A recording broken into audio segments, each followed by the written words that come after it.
हम बात करने वाले हैं एक इंट्राडे सेटअप जो कि है बेस्ड गैन एस्ट्रोलॉजी के बारे में। तो जी हाँ, good evening dear traders. Stop loss center में मैं सोमवीर सिंह चाहर आप लोगों का स्वागत करता हूँ। तो आइए बात करते हैं। आज आप अपनी स्क्रीन पर ये 12 ज़ोडिएक साइन देख पा रहे होंगे। आप कोई भी एस्ट्रोलॉजी ऐप ओपन करेंगे या वेबसाइट गूगल कुछ भी कर लीजिए, आपको इस तरह की चीज़ें किसी भी चीज़ पर आपको इजीली अवेलेबल हो जाएंगी। तो इनका मतलब क्या है और इसको हम इंट्राडे में कैसे यूज़ कर सकते हैं, वो मैं आपको आज वीडियो में ज़रूर आपको बताऊंगा कि कैसे हम पहले से डायरेक्शन देख सकते हैं। और अभी तक का अगर कुछ और स्ट्रेटजीज में जो मैंने पहले शेयर की थी चैनल के ऊपर एक स्ट्रेटजी नाम का फोल्डर है, आप ज़रूर चेक कीजिए। 8-10 स्ट्रेटजी पहले से शेयर कर रखी हैं। तो आइए शुरू करते हैं इसको। ये जो 12 हाउसेज हैं, इन 12 हाउसेज में ही आपको प्लैनेट ट्रांजिट करते हुए मिलेंगे। तो मान लीजिए कि कोई प्लैनेट है वो आपका एरिस में किसी एक सर्टेन डिग्री यानी 0 डिग्री पे ही है, मान लेते हैं। और दूसरा प्लैनेट है टॉरस के अंदर, वो भी 0 डिग्री पे है। तो इन दोनों के बीच की दूरी 30 डिग्री होती है। ऐसे ही अगर कोई प्लैनेट एरिस के अंदर है और दूसरा प्लैनेट कैंसर के अंदर है, दोनों की लेकिन डिग्री सेम होना चाहिए, तो परफेक्ट जो दूरी होगी वो 90 डिग्री होगी। यानी एक हाउस से दूसरे हाउस की जो दूरी होती है वो 30 डिग्री है, लेकिन एक पर्टिकुलर एक हाउस में जो वेटेज होती है वो 30 डिग्री की है। तो 1 से 12 तक पूरा 360 डिग्री कंप्लीट हो जाता है। तो इसको हम एक चार्ट की मदद से समझेंगे और फिर देखेंगे कि हमारे इंट्राडे में कैसे हम अपनी डायरेक्शन को तय कर सकते हैं।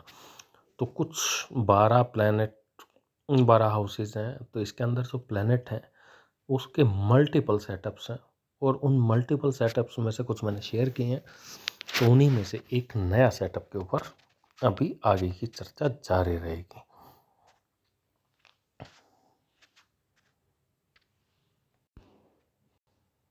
तो आज सुबह जब मार्केट ओपन हुई तो वीनस आपके 11वें हाउस के अंदर था और जो मून था आपके पहले हाउस में।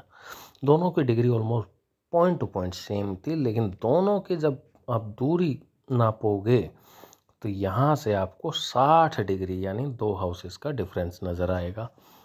और सेम चीज़ मून से लेके प्लूटो तक की दूरी नापोगे, ये मून प्लूटो जो है 10वें हाउस में था, तो यहाँ से जो डिग्री होती है 90 डिग्री।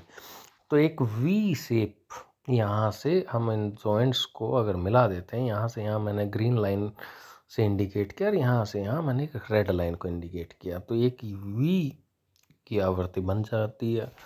तो मैंने पिछले वीडियोस में बनाया था कि अगर देखिए, अगर इस तरह का वी फॉर्म होता है तो ये अपने आप में एक डायरेक्शन देता है। और पहले के वीडियो में कुछ और प्लैनेट थे, इस बार मैं कुछ और प्लैनेट लेके आया हूँ। तो यहाँ पर ये तीनों के तीनों प्लैनेट का कॉम्बिनेशन नया है, वीनस मून और प्लूटो। अगर ये भी बनता है तो एक सेल का रुझान यहाँ देखने को मिलता है। तो पहली चीज़ तो मॉर्निंग में जब भी मार्केट ओपन हो 9:05 9:10 के ऊपर आप चेक कर लीजिए कि क्या कॉम्बिनेशन बन रहा है और उस कॉम्बिनेशन में किस तरह का रुझान मार्केट में देखने को मिल सकता है। और आने वाले कुछ दिनों में हम ये देखेंगे कि ऐसा कौन सा लेवल हम यहाँ से इस दूरी से निकाल सकते हैं प्लैनेट की डिग्री से। तो आज के लिए हम सिर्फ डायरेक्शन देखेंगे कि हमें बाय करना है या सेल। तो जब इस तरह का वी बनता है तो हमें सेल करके चलना है। अब मैं आपको बताऊंगा कि मार्केट खुलने से पहले मैंने कैसे प्रेडिक्ट किया था और मार्केट ने उसके ऊपर क्या रिएक्ट किया। ये देखिए, 9:06 पर मैंने ये मैसेज फ्लैश किया था और इसमें साफ लिखा था कि भाई देखो, एस्ट्रोलॉजी के हिसाब से buy on support sell on resistance. बहुत कॉमन चीज़ है, आप किसी भी चीज़ में ये एक बेसिक्स आपका एक ट्रेडर का वो एंथम होना चाहिए कि भाई मुझे सपोर्ट पे बाय खरीदना है और सेल पे रेजिस्टेंस लेना है। अब दूसरी चीज़ पे क्रूड ऑयल पे 6488, ये एक स्ट्रॉन्ग रेजिस्टेंस जोन्स था जो कि बेस था एज पर एस्ट्रोलॉजी। तो सबसे पहले तो हम इसी पे चेक कर लेते हैं कि भाई यहाँ से क्या हुआ।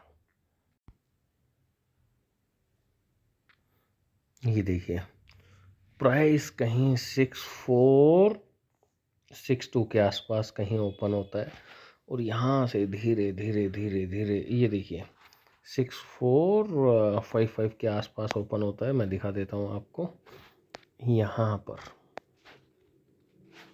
और यहाँ से धीरे धीरे धीरे धीरे धीरे धीरे आपका 6488 तक यहाँ तक जाता है। यहाँ से फिर जैसा कि मैंने बताया था भाई यहाँ एक स्ट्रॉन्ग रेजिस्टेंस है एज पर एस्ट्रोलॉजी, मार्केट को गिरना चाहिए। और वहाँ से क्रूड ऑयल सीधा ये देखिए यहाँ तक, यानी 6440, 40-50 पॉइंट, यानी कोई ऐसा इंडिकेटर नहीं था। जब इतना देखो आप सेल बनता है तो सारे इंडिकेटर आपके बाय में खड़े होंगे। तो आपको एस्ट्रोलॉजी बताती है कि भाई क्या कॉम्बिनेशन बनते हैं तो आपको बाय करके चलना है, क्या कॉम्बिनेशन बनते हैं तो सेल करके चलना है। और वो कितना एक्यूरेटली काम करते हैं ये उसका एक जीता जाता एग्जाम्पल है। अभी हम बाकी चीज़ भी देखेंगे कि भाई ये तो आपने खाली एक इंडेक्स में एक उसमें क्रूड ऑयल में दिखाया, बाकियों में क्या हुआ, बाकी भी देख लेते हैं।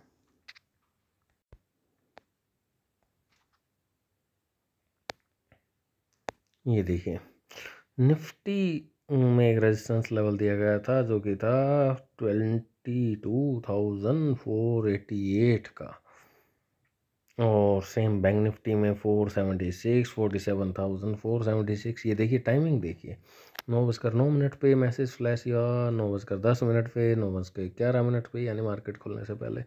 निफ्टी फाइनेंस यानी 20,980, तीनों इंडेक्स में सेल कि आप इन लेवल्स के ऊपर आप सेल करके बैठ जाएं और टारगेट को ट्रेल करते जाएं जितना आप कर सकते हैं। अब यहाँ ऑप्शन बायर और सेलर दोनों काम कर सकते हैं।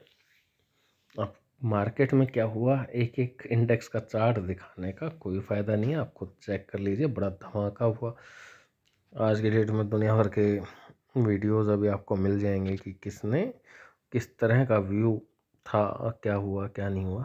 तो एस्ट्रोलॉजी क्या कुछ प्रेडिक्ट कर सकती है उसका एक छोटा सा नमूना मैंने आप लोगों के सामने रखा। दूसरा, जिस तरह उसको कैलकुलेट करते हैं तो वो तरीका मैंने आपके साथ रखा। अगर आपको ये सब चीज़ें पसंद आई हों तो उसके लिए बहुत बहुत धन्यवाद आपका कीमती समय देने के लिए। अगर आपको लगता है ये वीडियो आपके लिए उपयोगी है तो ज़रूर फॉलो कीजिए और आप अपने साथी ट्रेडर्स को फॉरवर्ड कर सकते हैं। दूसरा, अगर आप ज्वाइन करना चाहते हैं ये टेलीग्राम ग्रुप जहां पर सुबह मार्केट खुलने से पहले मैं ये डायरेक्शन ये दे देता हूं, तो आप इससे कोई भी पुराना वीडियो उठा के देख लीजिए, सबके कमेंट बॉक्स में कहीं ना कहीं आपको ज्वाइनिंग लिंक मिल जाएगा, जो कि जैसे ही क्लिक करेंगे ऑटोमेटिकली आप ज्वाइन हो जाएंगे। तो आज के लिए इतना ही। शुभ रात्रि, धन्यवाद।